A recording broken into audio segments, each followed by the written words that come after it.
Hey guys, welcome back to Meals Make Memories, the channel with the recipes to help you cook, connect and create with those that you love. Now, I've been scouring the internet this week for an incredible recipe for you to try, and today's pick of the week comes all the way from China. Tanghulu. It's sweet, it's fruity, it's crunchy, you're gonna love it, and here is how you make it. First, for the sugar syrup, you'll need to use a ratio of 2 parts granulated sugar to 1 part water. Now, because I'm candying a lot of fruit, I'm going to use 2 cups of sugar and 1 cup of water. Add the sugar and water to a saucepan, but do not mix them together. And this is really important. The ingredients need to be left alone to boil at medium to high heat for between 15 to 20 minutes. Usually for me, 20 minutes seems to be the magic mark. While your sugar and water are boiling, you can prepare your fruit. Now today I'm using strawberries, kiwi and satsumas, but this also works just as well with a range of other fruits, even including grapes. Any fruit that you cannot peel, make sure that you thoroughly wash, and then, as I'm doing here, use a paper napkin to pat off any excess water. If the surface of your fruit is wet, it's going to make it really difficult for that sugar glassy syrup to stick to the exterior. For any fruit that you need to peel, such as kiwi, remove the skin and then slice into thick slices. For example, this one kiwi made around 4 slices. The thicker the slices, the easier it will be to hold the skewer, and the easier it will be to twist the skewer when you're needing to dip it into that sugar syrup.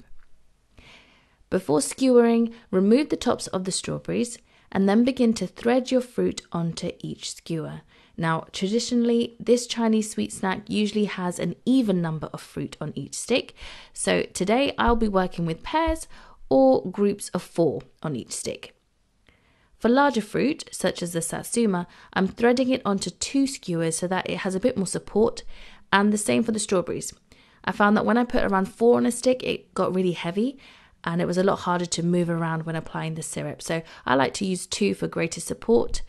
And always aim to push your skewer through the center of the fruit because this gives the best hold. Once your 20 minutes is done, it's time to check on your sugar syrup. It should be boiling well and you should see a lot of bubbles. You can test whether your syrup is ready in various ways. Now, the first one, which I find the easiest, is dipping a metal spoon into the mixture and then immediately plunging it into ice cold water. If when you touch your spoon, the sugar syrup is still pliable, it's not yet ready.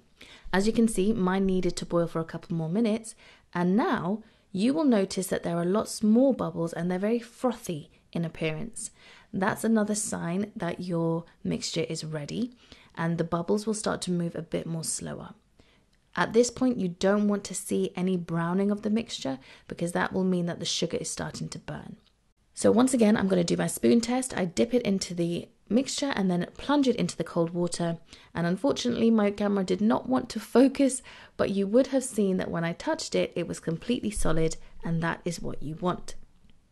Now, when it comes to dipping in your fruit, you're going to need to work fast because that sugar syrup will start to harden the longer it takes for you to cover that fruit. Take your skewer, tilt your saucepan, and then just swirl your stick around, trying to make sure that all of the fruit makes contact with some of the syrup. And then, as I like to do, plunge it straight into that ice cold water bath, and that will make the sugar instantly harden, and you'll get that glassy texture and that crunchy sound that everyone loves. Or you can leave it on a piece of baking parchment to harden naturally. Now, with the size of my saucepan, I found it really tricky to completely cover 4 strawberries all at once, so I've just removed 2 to make it a bit more manageable. If you're using a larger saucepan, using a larger amount of fruit should be fine. So you could just repeat this process for all of your fruit, and in the end, you should have something that looks like this. You can hear that glorious tapping sound, and then you get the fun part, the tasting, and you'll get to hear that glorious crunch. This would make you want to eat fruit. Enjoy your creations and stay tuned for my next pick of the week. That's good.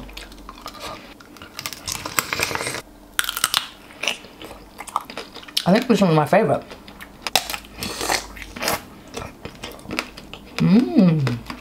Definitely new favorite. Kiwi? What's that? Guys, you're gonna love this.